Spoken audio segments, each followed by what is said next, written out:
It had been raining for 3 straight days, the kind of rain that seems to soak through your coat and your skin, then keep going until it's threaded into your bones. Nora Hale stood just off the hiking trail, the cuffs of her scrubs mudded and clinging to her ankles. The hospital had called her in on her day off and then, without warning, sent her home 2 hours later with nothing but a firm handshake and a packet from HR. She hadn't slept, not really, maybe an hour here and there since the incident. Her mind kept circling the moment like a hawk. 12 hours ago, she had been doing a morning walk through the woods behind her apartment complex. It was the only quiet time she had left before her shift, before the fluorescent lights and the clipped voices and the beep of failing hearts. She hadn't expected to find someone crumpled at the base of a ravine, half hidden by a fallen cedar. He was maybe in his late 20s, early 30s. Blood slicked his temple and pooled at his side. His leg was bent in a way that legs shouldn't bend. When she scrambled down to him, she felt the warm breath leaving his lips, shallow, barely there. She'd called emergency services, but the dispatcher said the storm had knocked out a dozen towers. She wouldn't wait, she couldn't. With a branch and the sleeves torn from her own shirt, she'd splinted his leg and rolled him onto a makeshift sled of roots and wet pine needles. She talked to him the whole way, asked him questions she knew he couldn't answer. It took over an hour to drag him back to the road. And when the ambulance finally met her there, sirens barely cutting through the thunder, they whisked him away without even catching her name. Later that night, the hospital reprimanded her. Uninsured, off-duty, unauthorized intervention, they'd said. She endangered herself. She violated protocol. They made it sound like she was reckless, not kind. So now here she was, fired, 36 and suddenly without a job she'd held for 10 years. Without the life she'd built on quiet routine, on reliable hours and being needed. Her apartment seemed smaller now, the furniture colder. The framed photographs of her late father, a firefighter who died pulling 2 children out of a blaze, stared back at her like a question she didn't know how to answer. She was sipping lukewarm tea when the helicopters came. At first it was just a sound, low and insistent, like a wasp at the window. Then it multiplied. The floor vibrated. The kitchen glasses trembled. She stepped out onto her porch, barefoot, the hem of her pajama pants dragging in the puddles. 3 helicopters, sleek, black, not military, not medevac. They hovered in a tight triangle above her house, kicking up water and wind. A crowd had begun to gather down the street, some holding up their phones, some squinting through the rain. One helicopter peeled off and landed in the clearing behind her building, flattening the grass. Men in suits climbed out. One of them, tall with silver at his temples and eyes sharp enough to cut through fog, walked straight toward her. "Nora Hale," he called, voice steady over the roar. "I need a moment of your time." She didn't answer, just held her cup tighter. "We represent Alias Foundation," he said, "and the man whose life you saved yesterday is the son of someone very, very important." The porch creaked beneath her as she stepped down. "I didn't do it for a reward," she said. "We're not offering one," he said. "We're offering something more than that." He handed her a card, embossed gold lettering. A name she recognized from whispered stories in the hospital break room, from the corners of medical journals and headlines she'd never imagined herself connected to. "Callum Reese alias." She stared at the card, not speaking. "Come with us," the man said. "He's awake and he's asking for you." Nora swallowed. Her hands were trembling, but not from fear, not from the cold. It was the beginning of something she couldn't name yet. Something that would unspool through cities and hospital corridors, through memories she hadn't let herself touch in years. Something that would make her choose between the life she'd lost and the one being laid out now, step by impossible step. She looked once over her shoulder, at the apartment she might never return to, and then followed the man into the clearing. The inside of the helicopter was quieter than she expected, cushioned by thick insulation and the hum of precision.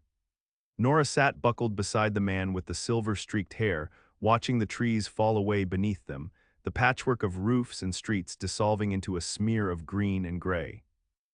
They didn't speak much. He offered her a bottle of water, which she took out of politeness, but left unopened in her lap.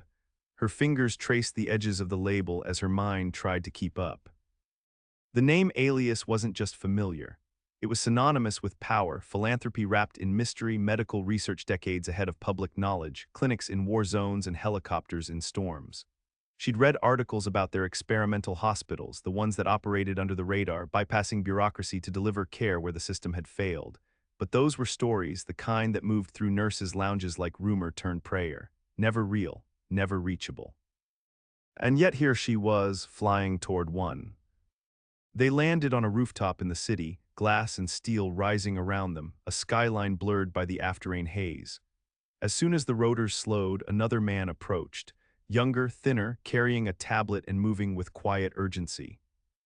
"He's stable, but he's asked twice for her," the younger man said as they guided her through the stairwell and into a private elevator.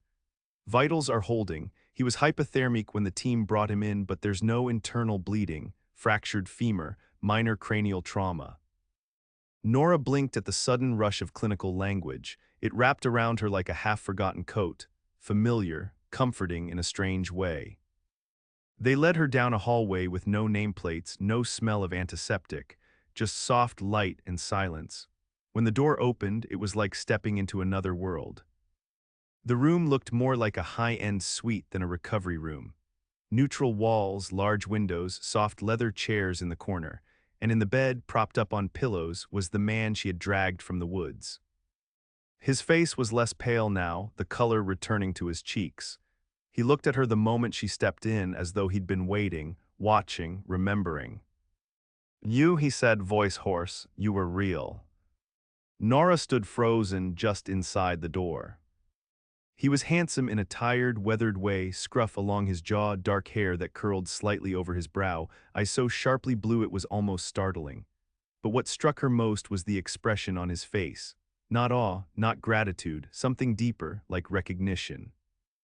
"I thought I imagined you," he said. "You didn't," she said, stepping forward. He reached for the cup of water on his tray, but his hand trembled. Without thinking, she crossed the room and steadied it for him. Their hands brushed. She felt warmth bloom in her palm. "I don't know your name," he said after drinking. "They wouldn't tell me." "Nora." He smiled. "Nora, I owe you my life." "I didn't do it for that." "I know," he said, "that's why it matters." She should have left it at that, let it be a quiet moment and walk away. But something in her kept her feet planted. Maybe it was the way he looked at her, not like a stranger who had appeared at the edge of a bad dream, but like someone he'd known longer than a day. He nodded toward the chair beside his bed. "Sit, please." Oh, she did. They talked gently at first. He told her his name, Theo Alias, middle son of Callum Reese Alias, though he said it with a weariness that made it sound like a burden. He had been hiking alone, something he did often to get out of his own head. The storm had come faster than forecasted. He'd lost his footing trying to get signal on his phone. He remembered slipping, the sharp crack of something breaking, then nothing but pain and wet and darkness. Until her. "I remember your voice," he said. "I don't remember the words, just the sound of it, kept me conscious."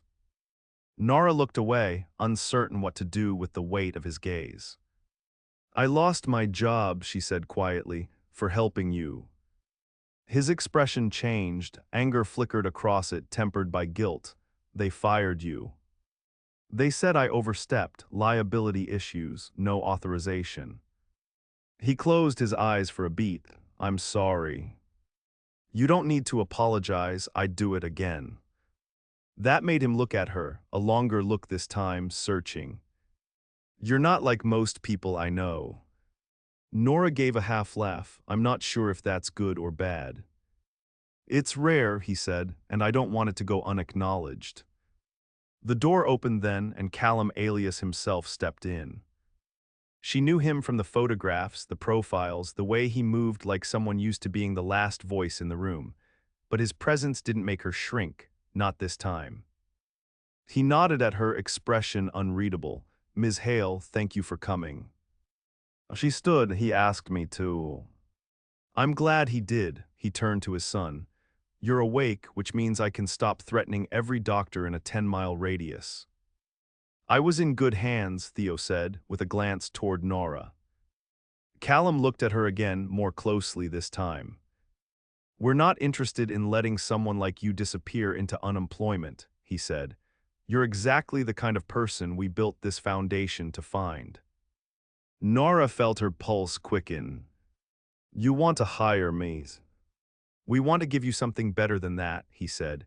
"A position in one of our mobile clinics. We're setting up a new one in Montana. You'd have autonomy, resources, freedom to do what you clearly already do best."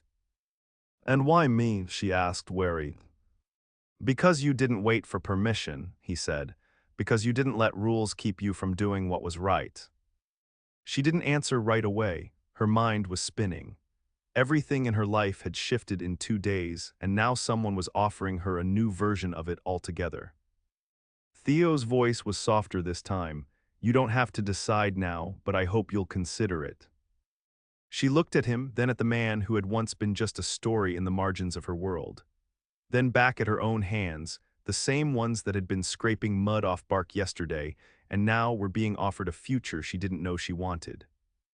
Nora exhaled, slow and quiet.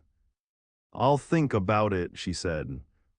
But in the hollow behind her ribs, something had already begun to lean forward, toward the man in the bed, toward the life she hadn't been looking for, but which might just be looking for her.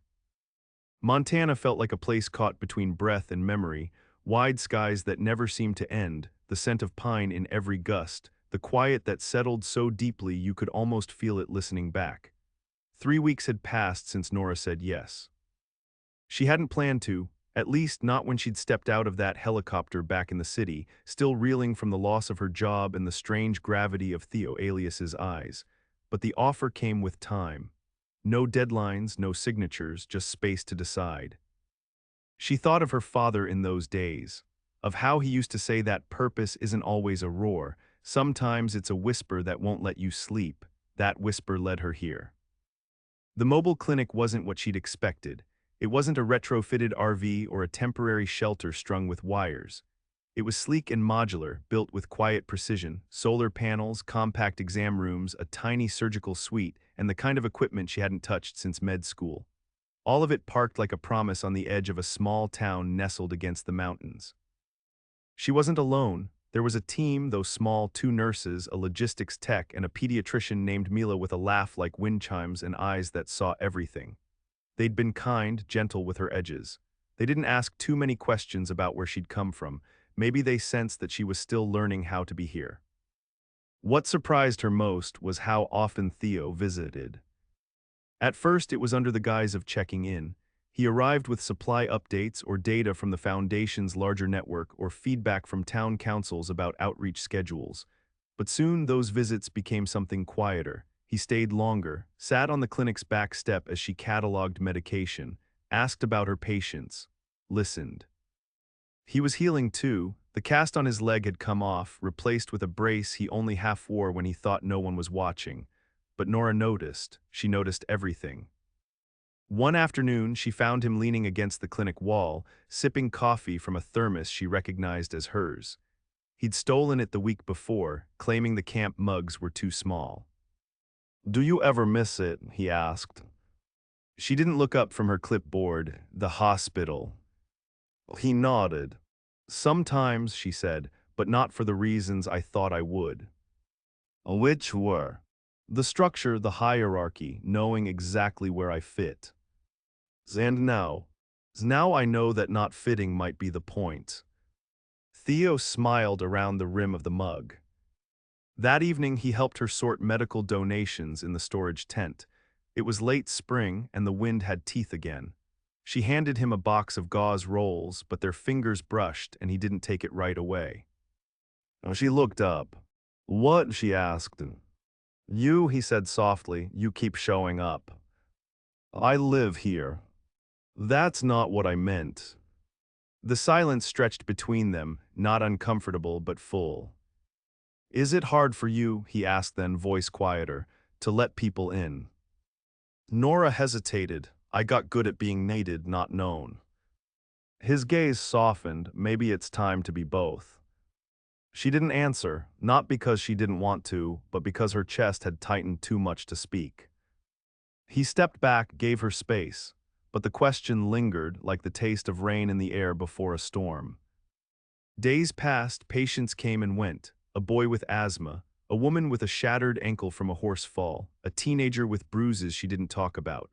Nora worked with steady hands and a quiet mouth, but her heart kept returning to that moment in the tent, to the unasked question behind Theo's words.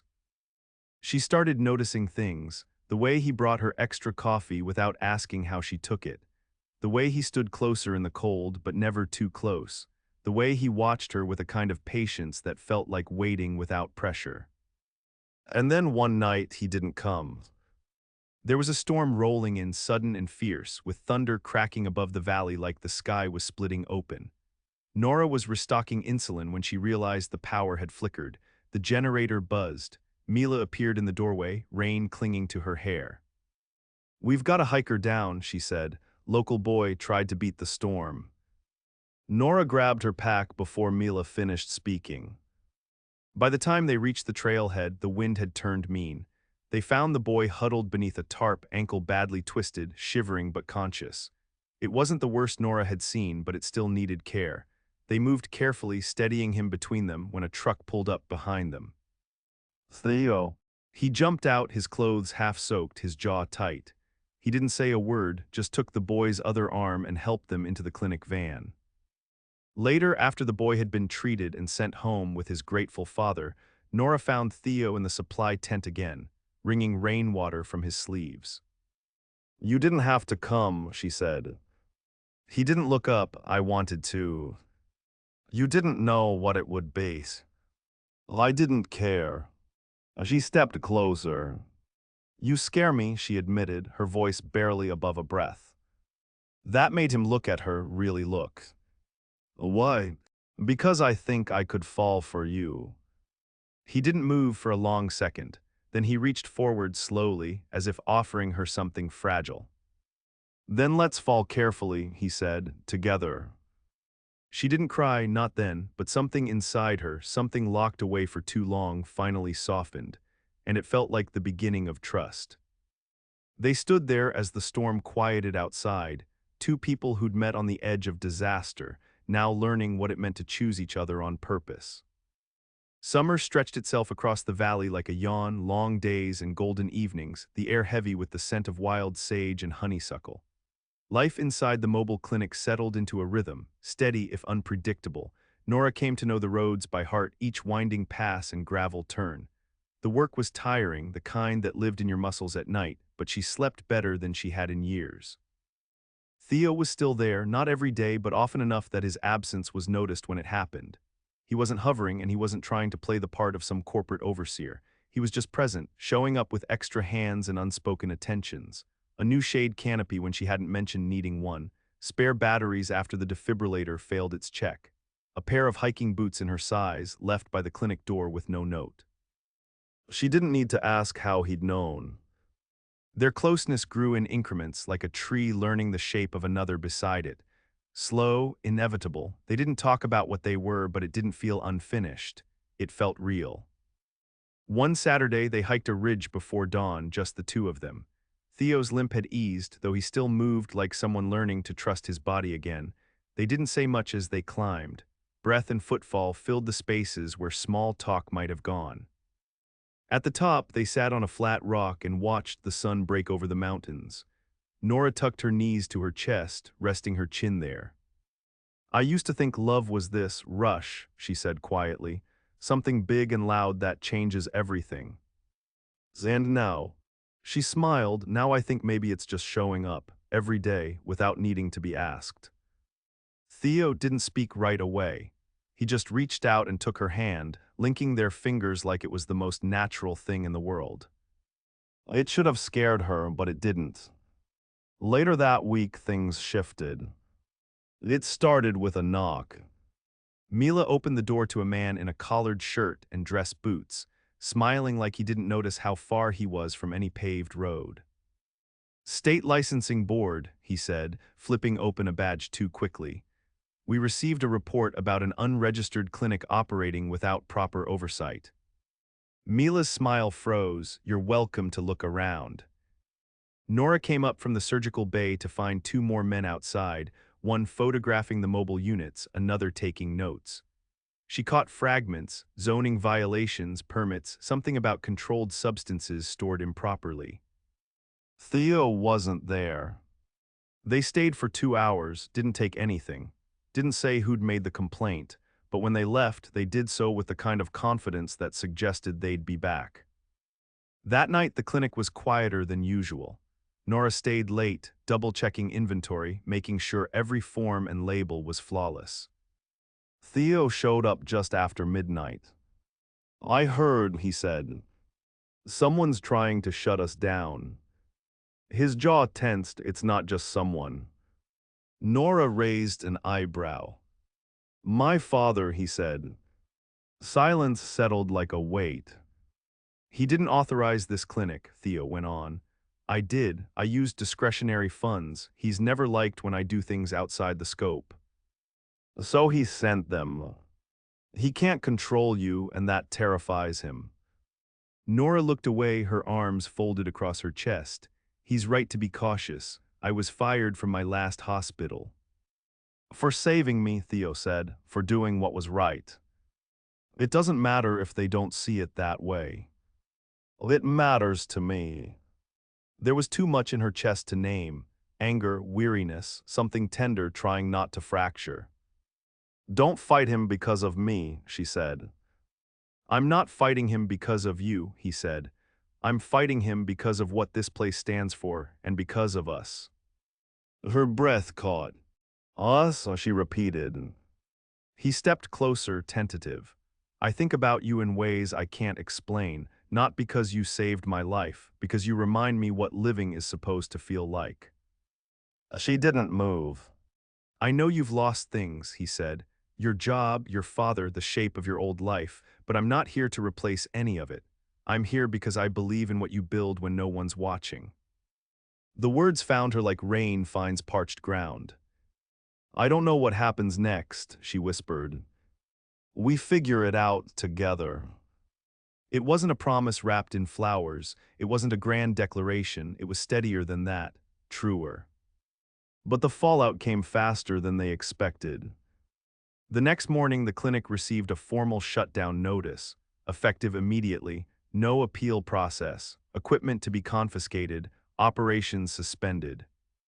Mila cursed under her breath. One of the nurses cried. The patients waiting outside the tented vestibule stared at the sign like it had stolen something personal. Theo arrived late, running. He cut off the funding, he said, breathless, completely, froze the accounts, sent an injunction, says if I fight it, I'll be removed from the board permanently. Nora stood in the center of it all, shoulders squared. "Then we find another way." He looked at her, "Even if it means leaving the foundation." "Yes," she said, "even then." It wasn't defiance, it was clarity. That night they packed the clinic into crates and trailers. Mila called in favors. One of the nurses had a brother with a barn. Nora stayed until the last box was sealed, her fingers raw from tape and cold metal. Before she left, she looked around one last time at the space that had brought her back to herself. Then she turned to Theo, who was waiting by the truck. "Still want to fall carefully?" she asked. He smiled, quiet and sure. "With you," he said, "always." They rebuilt in the shadow of mountains. It wasn't sleek anymore. No solar panels, no cutting-edge diagnostics, no refrigerated cabinets humming quietly through the night. The barn they were offered was drafty and smelled faintly of hay. The floor sloped. A family of swallows had claimed the rafters, but the roof didn't leak and the walls stood firm. They made do. Old folding tables replaced custom counters. Supplies arrived in cardboard boxes stamped with dust instead of logos. Nora borrowed a rusting mini-fridge from the bakery in town to store vaccines. The people came anyway. And kept coming. Word spread fast in places like this, that the clinic had been shut down by suits from out of state, that the nurse who ran it was still treating people anyway, quietly, gently, without fanfare, that she stitched without charge and listened without a timer, that the man often seen carrying crates beside her had once been in a helicopter with her name in his mouth. They didn't talk much about the Alias Foundation anymore, not even when it made the news that the board had fractured, half resigning in protest after Callum Alias forced his son out. Not when the articles spun the story into something it wasn't, about succession, about power, about fractured dynasties. None of that reached the barn. Instead, they built something humbler, more enduring. Theo stayed. Not just in proximity, but in the way people do when they've chosen not just a place, but a person. He found a house on the far side of the ridge, a quiet one with a wood stove and windows that overlooked the valley. He made it there slowly. A hook by the door for her coat, a shelf in the shower for her shampoo, a second mug beside the first each morning, warm and waiting. They weren't perfect, there were arguments, hard weeks, nights when the exhaustion made her brittle, days when the weight of what they'd lost pressed down like snow on a fragile roof, but he was patient, and she was learning. One evening in early fall, Nora sat outside the clinic with a girl named Eliza asleep on her shoulder. 8 years old, recovering from a stubborn infection, and a mother too proud to ask for help until the fever turned dangerous. Nora had driven out herself, navigating gravel roads by moonlight just to check on her. Now, with the worst past, Eliza curled against her like she belonged there. Theo approached quietly. He didn't speak, just crouched beside them and ran his hand down Eliza's blanket, checking for warmth. When he looked up, his eyes met Nora's and held. "Come home," he whispered. And she did. That night she stood in their kitchen, still half unpacked, still missing things, and realized she wasn't waiting anymore. Not for the job to return, not for the pain to lessen, not for someone to give her permission to begin again. She already had. Theo watched her from the doorway, his shirt damp with rain, a piece of hay caught in his hair.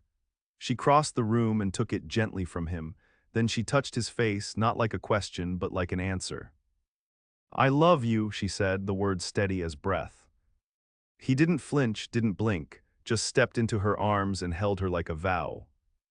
Later, as they lay beneath a quilt stitched with forgotten names, he asked, "Do you ever miss the old life?" She thought for a long time. "No," she said, "it never asked for all of me. And this is mine." Outside, the wind shifted, stirring the grass. Somewhere in the distance, the barn clinic stood silent and waiting, ready for the morning's first patient. And inside the small house tucked into the curve of the earth, two people slept close, their stories no longer separate. Not healed exactly, but woven. Where kindness had once cost her everything, it had given her this. Not the life she'd planned. Something better.